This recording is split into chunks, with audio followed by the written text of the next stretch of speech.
Canine Detection Collaborative, a detection dog training trio with Stacy Barnett. Hi. Robin Greubel. Hey there. And Crystal Wing. What's up? With humor and a big dose of theory, our trio talks practical training advice and features interviews with top trainers and scientists. It's Canine Detection Collaborative. Hello, everybody. Welcome back to another episode of the Canine Detection Collaborative. I am here with my super duper co-hosts, Crystal Wing. Hi, friends. And Stacy Barnett. Hello. And this is one of our last episodes to be recorded while everybody is in the same location here in Iowa. We are preloading because people are traveling and busy, and Crystal has to go back to that full-time job thing. It's my last Monday of summer. We need to figure out how to do that thing where we can all be in one room when we have that opportunity and record like with us so that we don't have to be like scattered in all areas of your house. Yeah, I think that has more to do with the quality of microphones that we're willing to have. And if somebody wants to send us a donation, that would be great. But otherwise, no. Oh, okay. Yeah. All right. I thought maybe it was technology, whatever. Yeah. Well, one of the things that's been really interesting for us to see is some of the feedback that we had about our last episode, a couple episodes ago, about the dog-directed searching. Yes. And how we were talking about dog-directed searching is not necessarily just follow your dog everywhere, but it actually becomes more about handler facilitated. Right. Than totally just following your dog. And so along with that comes what a lot of us we see is the fine balance of line handling and independence. So still handling a line appropriately, but allowing your dog to be independent, right, and solve things, and then the balance of using your leash to guide your dog, but not using the leash as a crutch all of the time. And, like 5 different other factors that go into handling. And, people, it's simple, but it's not easy. I was just going to say it's not easy. It's not easy. So I think before we get into that, I think we should really define independence because some might not realize what we're talking about when we say independence. Okay, I'm going to flip it a little bit, and because I'm an art teacher in high school. And one thing that hit me was recently, this was just, I think yesterday even, one of the gurus of the way that I teach high school art, it's called TAB, Teaching Artistic Behaviors. It's all about looking at the behaviors and analyzing those instead of like what they used to do. So it wasn't, anyway. But what he said was, we've been a fan of this term of student directed.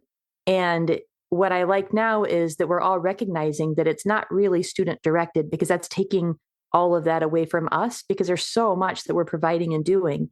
And instead of being student directed, what if we really call it teacher guided, student decided?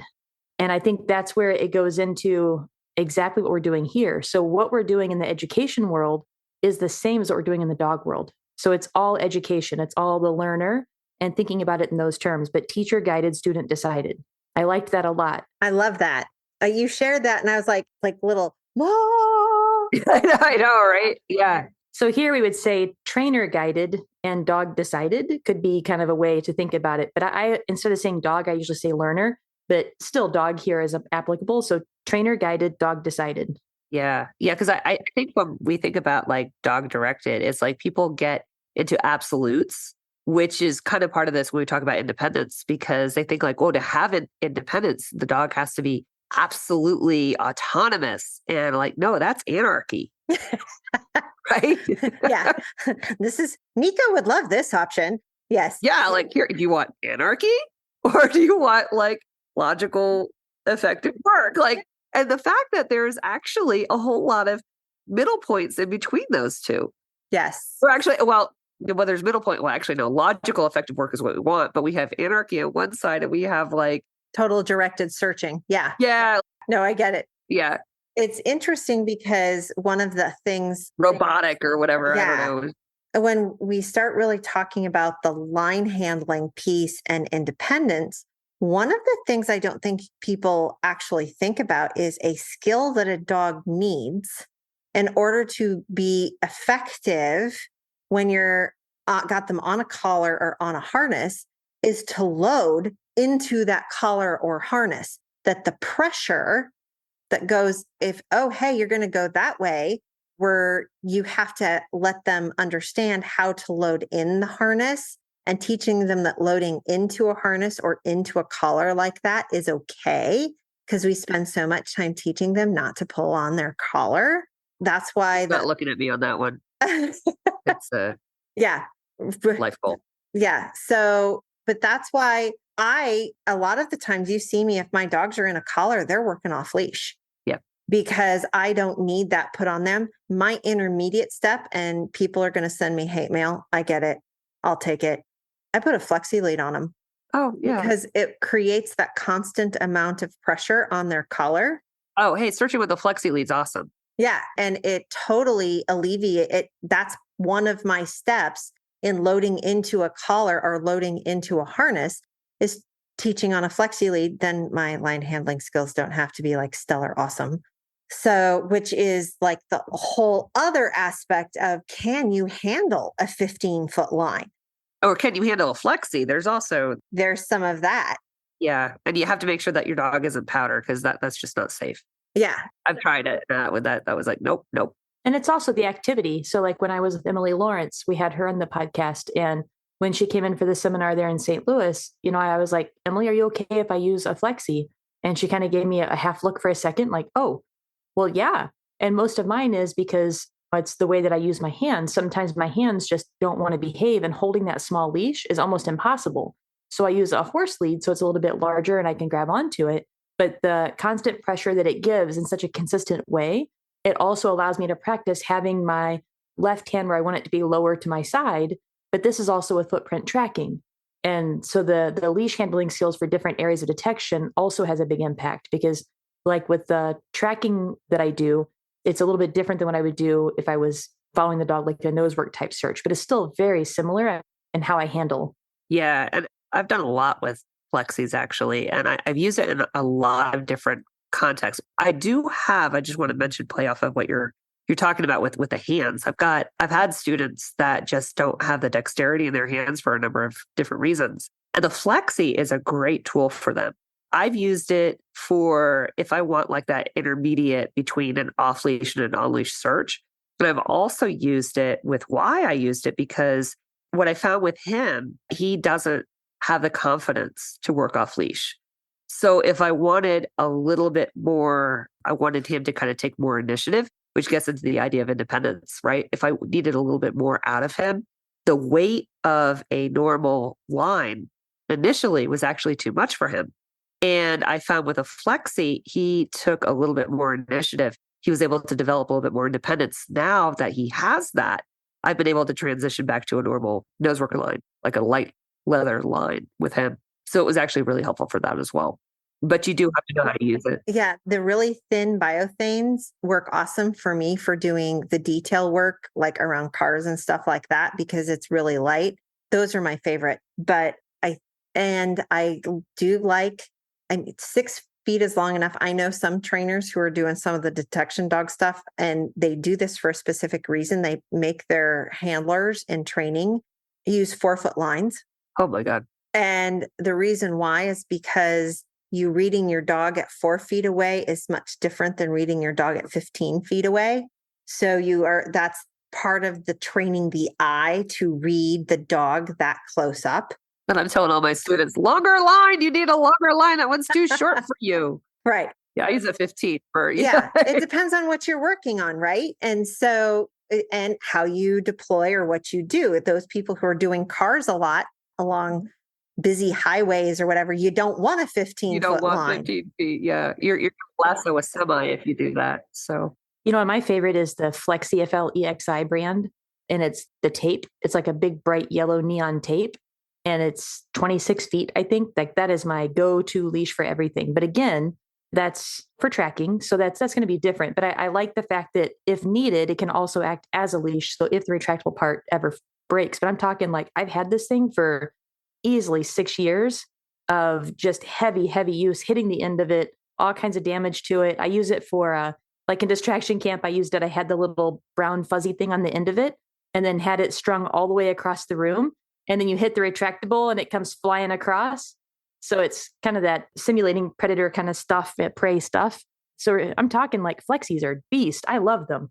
Yeah. And for me, I have to have one that fits my hand the right way because I found that some of them are very awkward to hold.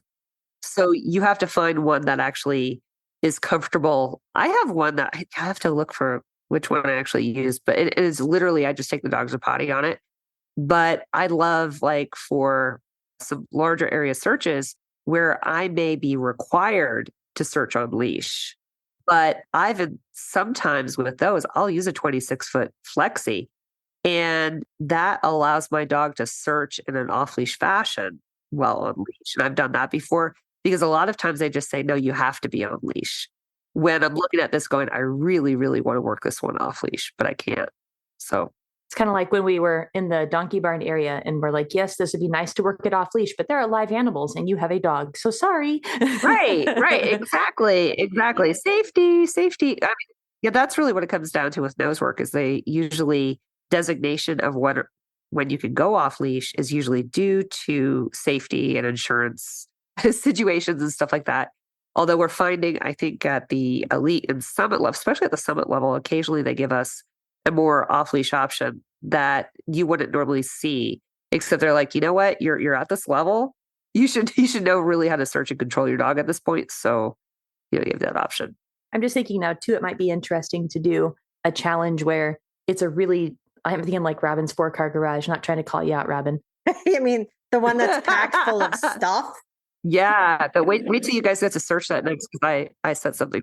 But to actually make you have to do a leash in a place that's really tangled up that, Oh, are you going to go on leash for the search I set up for you, Crystal? No, that's not what I'm suggesting. It's set. I hear a challenge right there.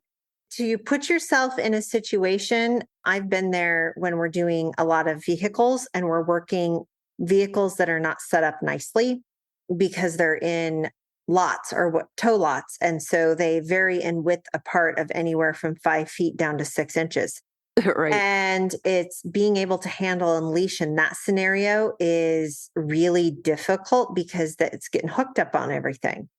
And so figuring out how best, and the other thing I know in the sport dog world, it's not as big, but don't walk backwards. Checking vehicles, don't walk backwards. Doing rooms, don't walk backwards. You can trip and die. It's not a good thing. That's fine to go backwards on containers, right? Well, as long as it's really clear. Not really. I was just trying to have some fun and you're like, oh, I'll try. No, actually, you should not even walk backwards doing containers because not a lot of skills. I mean, so yes. And some of it's just training. Totally unnecessary, but yeah, train that, please. Yes, please. Yeah. The containers is a whole other, that's a soapbox for me. Yeah, that is a soapbox. Not training containers and just like people are like, oh, I don't want to train containers. And anyway, that is a total soapbox. People not training containers. Do you have preferences on attaching leashes to collars or harnesses during certain kinds of searches? You know, what's really funny is some of that is dog dependent. All of my dogs will do both, either leashes and or harnesses. Collars, harnesses, naked, they'll do all of it. Right. And so I would prefer for most of the time for my dog, especially my explosives and narcotics, my explosives dogs, especially because crowd work, that we're in a harness because I may need him to pull or may need them to pull. And I would rather put that strain on a harness versus an appropriately fitting harness that does not squish their scapulas or constrict their airways, by the way, to let them pull. And that's actually part of the equipment discrimination is to tell them when you're in harness, you're going to get to pull. And so it's part of the starting ritual that you can flip them over. Yeah, that's why I asked, because I know sometimes too, like with the SAR dogs, they really can't wear a harness, but a lot of times too, they're going to be naked anyway. Yeah. But that's been something I made that mistake with Yukon was he needed to be able to pull for protection sport stuff that we don't even get to do now. And he did not pull on a collar at all. And this was me being younger and not recognizing the equipment differences. And so I started teaching him to pull on the collar instead of the harness. And now he's a pulling machine that I have to go back and continually work on that. So I do have a slight preference in that if I have a choice between harness and collar, I prefer to use a harness, partially because this gets into line handling. And I've noticed this with a lot of dogs, not just mine. Lines that attach to the collar, it's actually your incidence of tangling with the legs is higher for some reason. When the line attaches to the harness, it seems to be easier for people to keep the line from tangling up with the dog.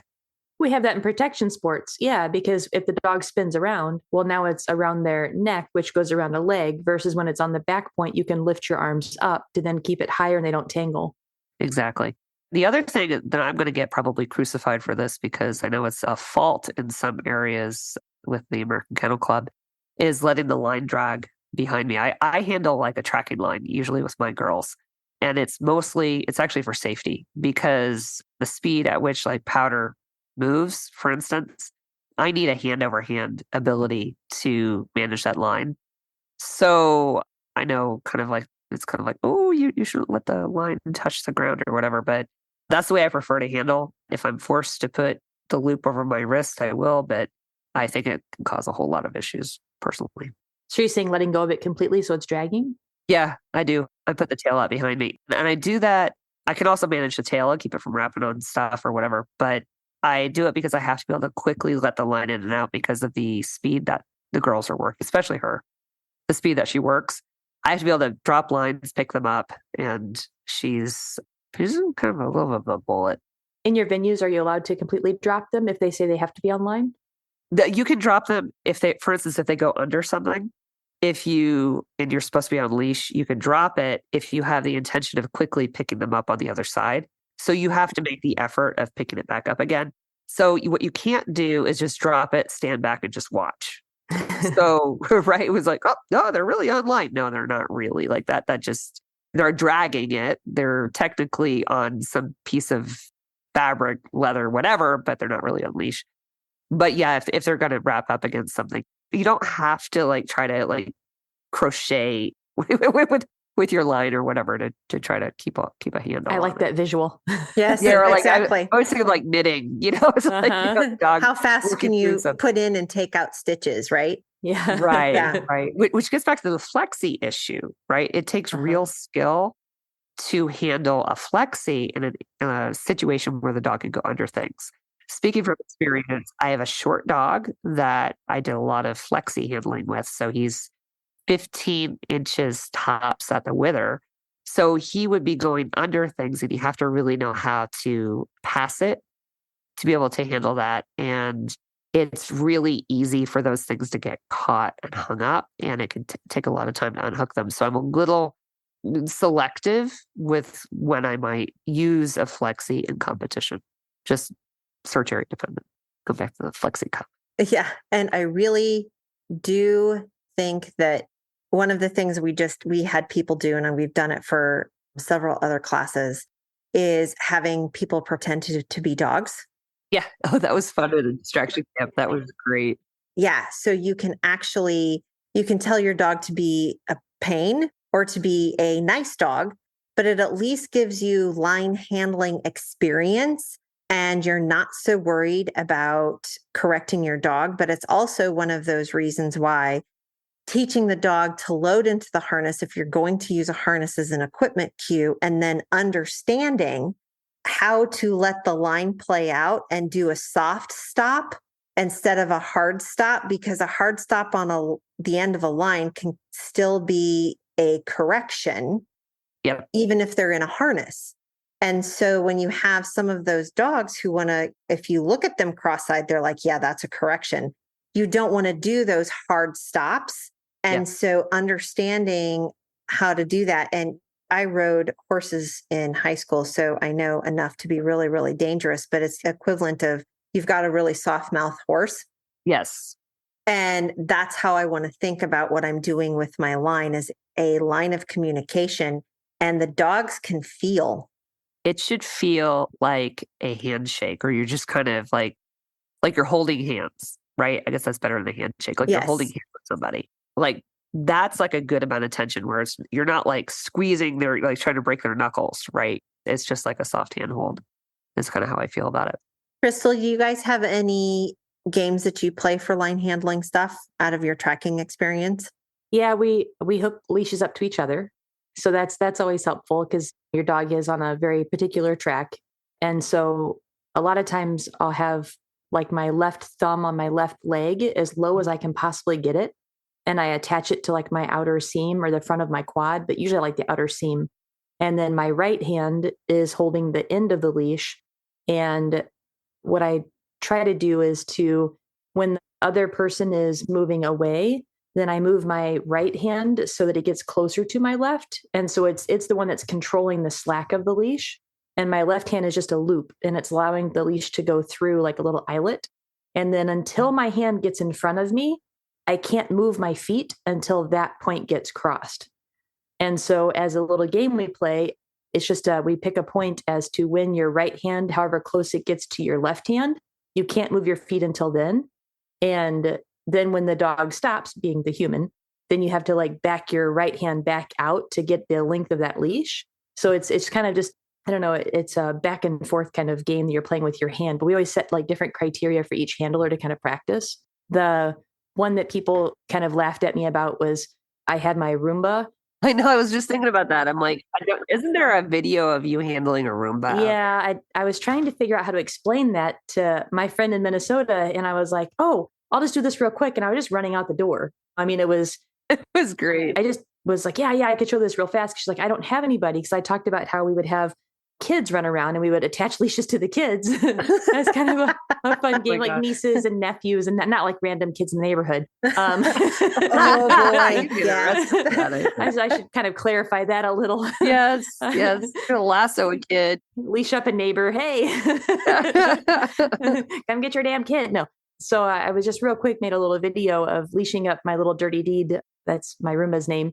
And just showing how I did that concept and the fact that you have to use your feet and hands, it gets kind of challenging for people. And so because the Roomba is so slow, it gives you that chance as it's coming towards you, you can adjust your hand as it's coming away to like let the leash out. But then at the same time, you have to make the decision of when do I need to start moving my feet? Because it's two separate pieces for line handling. And so that's kind of another little game we play. For the line handling for protection sports, we have to be able to post up. And that becomes a really important thing. And post up means that you are a post and your dog cannot progress any further forward to try to bite the decoy or the helper or the toy. And so it takes a lot of thought in how you use your weight. And women have to do it differently than men because our center of balance is lower. And so we really have to use our hips and kind of sit on our line. And I think a lot of the videos that I see out there are male showing how to do it. And then women try to try it and they're like, I don't have the strength. And it's no, you don't have the technique for it. And that, you know what, I've had that on the back burner for a while. I need to make that video because I have enough videos together that I could put that together real quick, but just haven't done it. Maybe there's one out there. If there is, maybe somebody could share it so I don't have to reinvent the wheel if another female is out there making that line handling video. I know it's kind of off topic a little, but it's my protection sports. I think that the skill of handling a line is undervalued. A lot of the times it's like just grab onto it and hang on for dear life. I see a lot of people like trying to hold it all in one hand. And I'm like, that's just going to get you in trouble. Like you're going to have, the line's going to tangle. It's going to drag on in front of you. It's going to pool in front of you. It's all of a sudden, the dog's going to move. You're not going to know where to go. It really seems to influence where the handler even feels comfortable moving. So then there's a lot of finesse. There is a lot of finesse, and people seem to think that they have to do it Mach 2. And if we would remember that in the beginning, handling a line is all about being smooth. Yeah. And so slow is smooth and smooth is fast. Yes. So give yourself the grace to, literally, like Crystal said, hook up a known child. Not an unknown child. Or have your training partner and you can tell them, okay, be a cooperative dog. Yeah. And then you can now be an uncooperative dog. And you can practice that, handling that sort of stuff outside of your normal, oh my gosh, I have to have a dog on my line. And that will allow you to get those mechanics underway so that when you do put the dog on the line, you're a little bit more smooth. They don't experience the correction, and it actually, you can let them be independent, because I think that it goes back to, if your dog should know how to load into a harness, and that stopping you with the harness is not a correction if done correctly, and those sorts of things, it will actually enable them to be more independent on the line, because they know what's pertinent information and what isn't. Well, that also kind of brings to mind, we have a lot of teams in nose work that come to nose work from other sports. Yes. So they may have had a whole lot of obedience or agility or something where the dog is taking a lot of direction from the handler. And now we're saying, okay, now we want you to do some searching. The dog has to be independent. It's actually a very difficult transition for people. And sometimes having that leash in that moment can be really challenging, because the dog tends to defer to the handler, and the handler's natural line handling might be a little bit too restrictive because of their previous training. Right. So a lot of times that's a big transition that people have to make, which is actually why we usually suggest starting a lot of off-leash stuff. But that's where we also get into that little sticky wicket of where people start to take dog-driven very literally. That's where they tend to swing that pendulum a little too far. In the beginning, yeah, but when the dog starts to develop some fluency in searching, you've got to be a part of it. Well, and that obedience to odor thing is, are they going to drive into odor? Right. And once they drive into odor, yes, you have to be able to understand to follow them, which is the independence part. Yeah. But when you start doing blinds, are they driving into the appropriate odor, or are they driving into an odor that you don't want them driving into? Or clearing areas. Well, you can't just I have yet to see a dog understand what search boundaries are. Like those cones that we put on that we have search areas that are kind of coned out or flagged out. I've yet to see a dog that really understands what those are.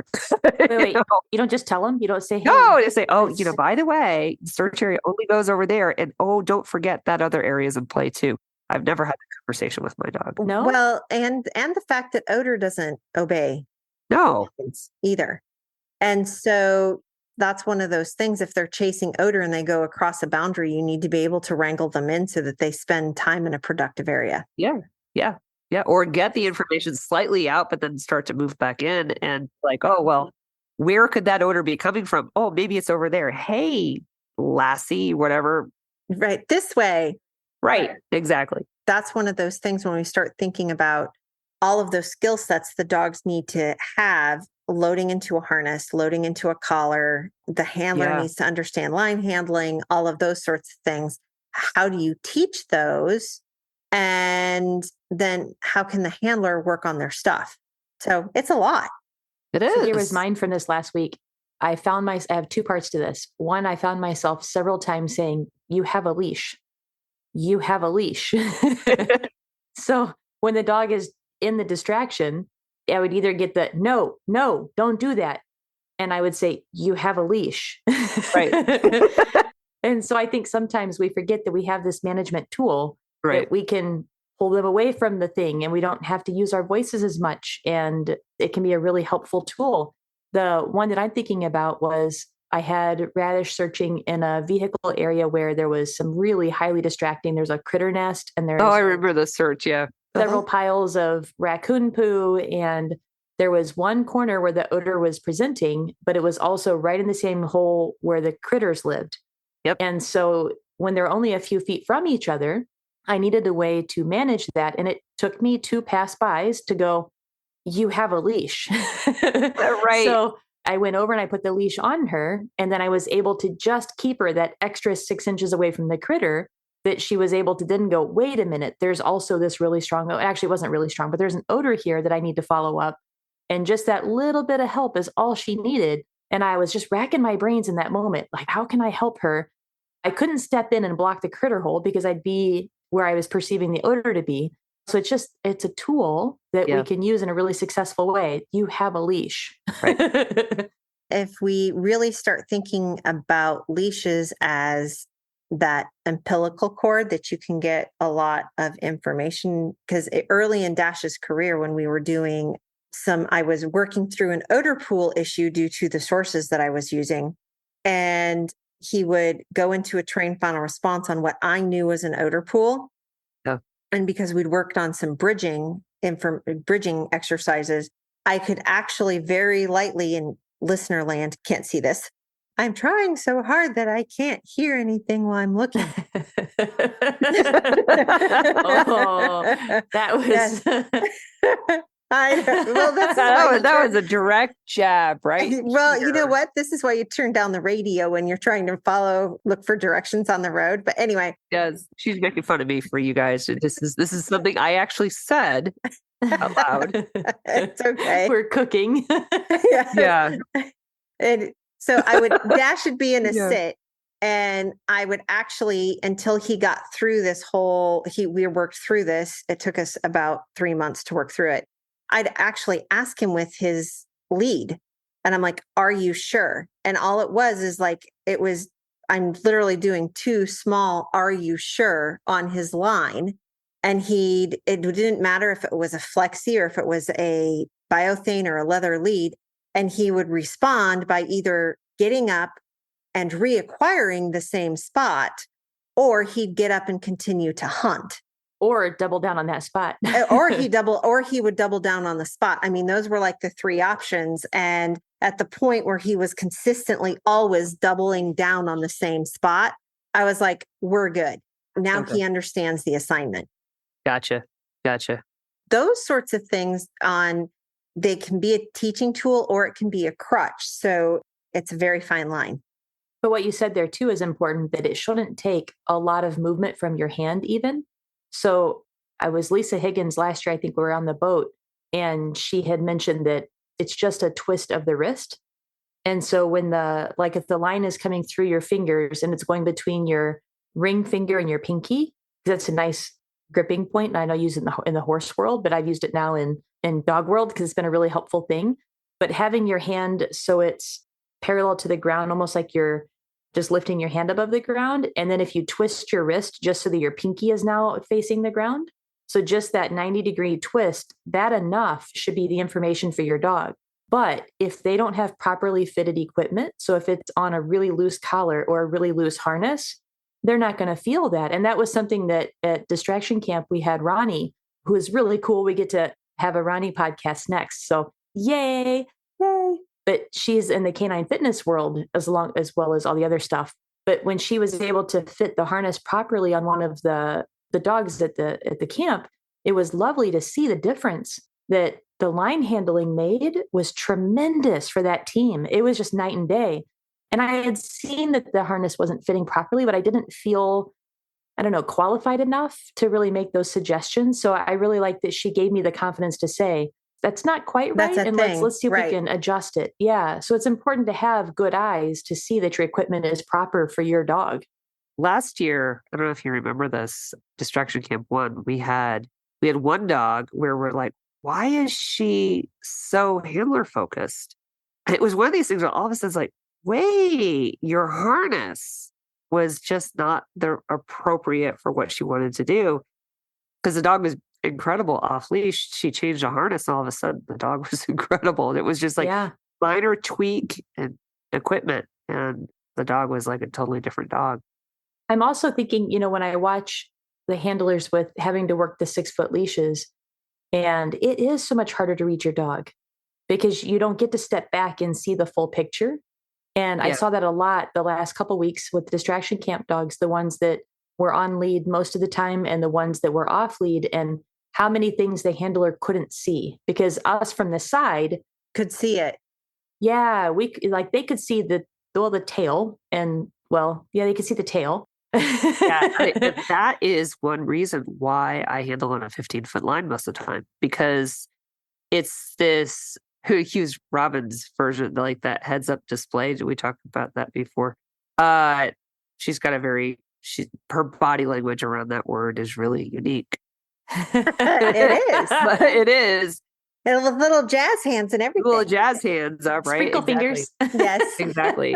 So handling on that 15-foot line, I'm able to see more of my dog and the search area and start to make assessments based off of airflow about handling so that I can move my dog into the right location in those situations to get think out of things like odor pools.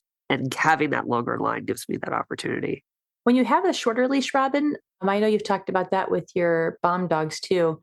What do you feel like because you're limited now kind of in what you get to see body language wise, what do you really key in on? Like, is there a certain thing? Sniffing frequency. And that's the main one, is the sniffing frequency and position of the head. So if they're sniffing along and then if their nose is stuck to a car, they can still do a head snap. Right. Or if they're diving under the car, it very much becomes about the head. And I miss a lot of stuff that goes on with the tail because it falls outside of my peripheral vision because I'm working on a 6-foot line. Right. But if I have the opportunity and if my dog is actually working ahead of me, by the time that their nose has oriented to where odor's at, their body swung around and I would continue to keep walking, I'm now standing behind my dog. And so I should be able to watch the whole dog that way. Or I typically don't end up behind my dog because I don't want to look at their back end. I want to see where their nose went. But the thing to begin with, because I'm actually also, as we're walking along, I'm facing forward. My dog's walking parallel to me or in front of me a little bit. And I am actually watching where my dog's nose goes so that I can make sure that they are keeping it on the high probability areas like seams or under the vehicle or in wheel wells. So that's what I end up watching. And it's funny, I was watching videos from when we were doing stuff in the chicken coop. And I found myself being able to close my eyes and have my hearing sift through all of the background noise of the chickens to just listen to the dogs sniffing, even in that sort of an testament to my Apple phone for awesome video, audio quality in the chicken coop. But that type of information for me is because when dogs are actively sniffing, they are actually depriving themselves of oxygen because if they're panting, they're hot, or they're breathing with their mouth open to start sniffing. Are they really breathing? Or is it just, they're sniffing? So they're depriving themselves of oxygen to follow up an odor, and I need to know where that's coming from. There's actually a misconception that dogs can't scent with their mouth open. I've heard this a lot.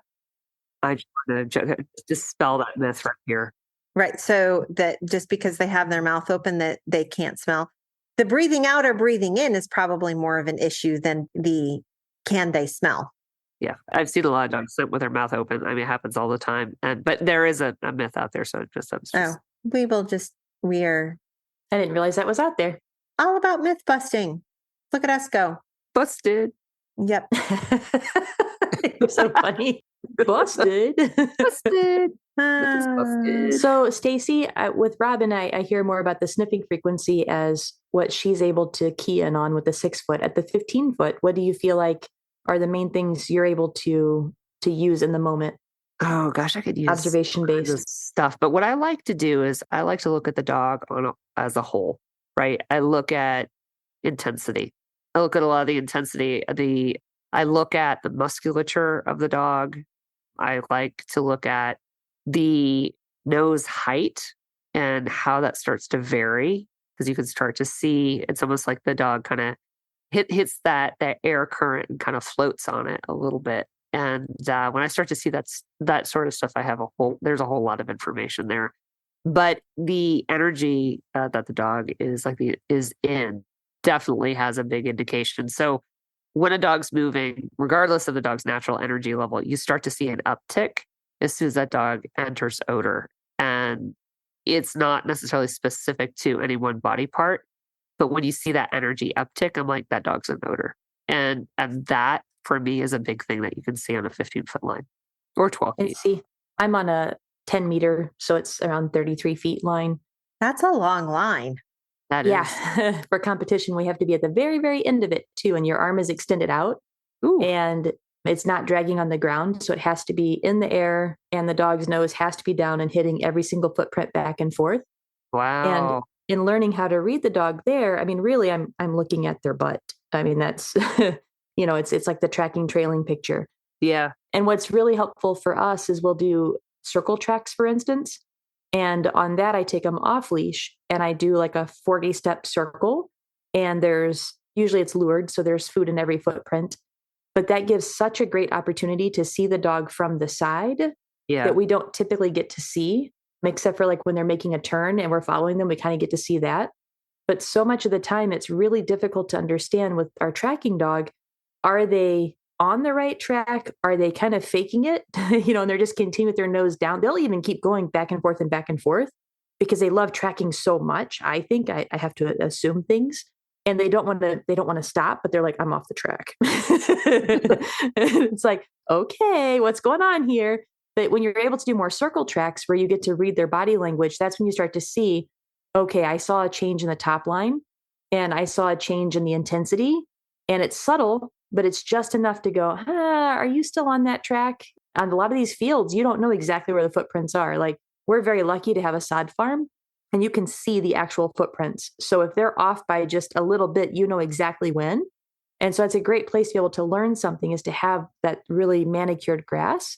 Yeah. But once you start getting into the hay and you start getting into the winter wheat, it's hard to see those footprints. Yeah. And sometimes you can't even see your dog because the grass is so tall. Wow. It's all done by feel.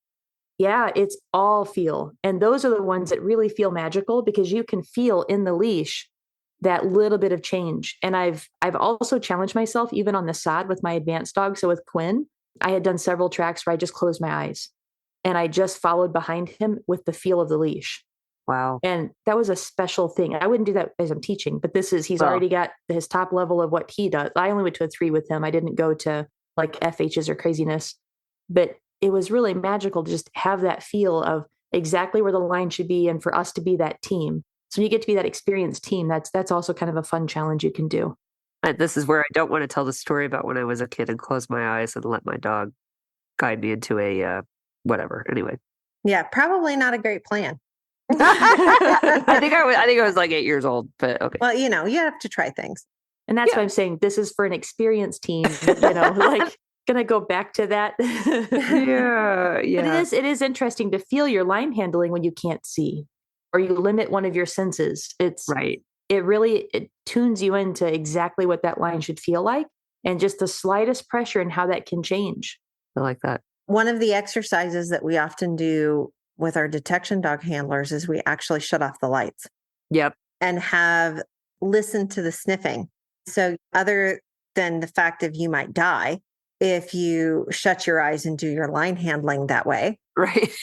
That's absolutely concentrate on actually how little input can you give on your line and still have your dog respond. Yeah. And because when you'd be doing this a while, you come up with games to challenge yourself to figure stuff out.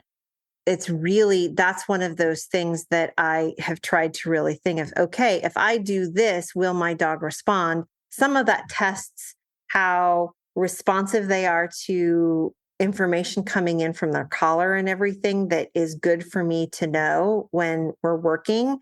But it also lets me know that if they hit the end of their line going Mach 2, they're not going to view it as a correction. They're going to keep going so that they can get to odor. And for me, that's also really important information. And that actually is the key critical component of independence, I think, is the dog's understanding and knowledge and desire to seek out odor. Yes. And we often talk about the odor independence and commitment to odor. And so, yes, that is actually one of the things that we're trying to teach. And you can use them. Okay, pull to odor. There's something called the point to point drill. Those are the types of things where that's where you can use odor to teach the dog that loading into a harness and pulling you to it is an okay thing. Yep. So I think that we'd love to hear ideas from other people on what they how they teach dogs to load into harnesses and things of that nature. I will also share, there is no shame in that game for using a leash. No. I get a lot of flack for using a leash to train my first SAR dog, just Oh, really? a lot. And Really? it was really frustrating. I mean, to every time go out, why is your dog on a leash? Why is your dog on a leash? Really? And I just want to put that out for other people that it is okay to use a leash. And especially if you don't have the most rock solid recall, if you don't have, I mean, there's so many reasons to use a leash. I wanted to teach more search pattern stuff. And I didn't want to just let him off and just go be free and just go figure stuff out on his own. Like, I needed that management tool. And I didn't want to use an e-collar because I didn't feel that, well, I mean, I just didn't want to for a lot of reasons, but it wouldn't have helped with what he was doing. And a lot of times the corrections will stop their seeking, and it's so many reasons why the leash was a better option for us. And so don't be afraid to advocate for your dog. If people are giving you a hard time about using a leash, don't just unleash your dog, especially when you think there's a safety issue, because people are giving you pressure. So I'm going to throw that out there. I know that's not what this was necessarily about, but I just felt compelled. No, and I think that that's really, really important for people to understand is we're not going to deploy like that. We're not going to trial like that. We're not going to certify like that. Well, you have things to get you through teaching phases and training phases, and then you fade them later. Yes.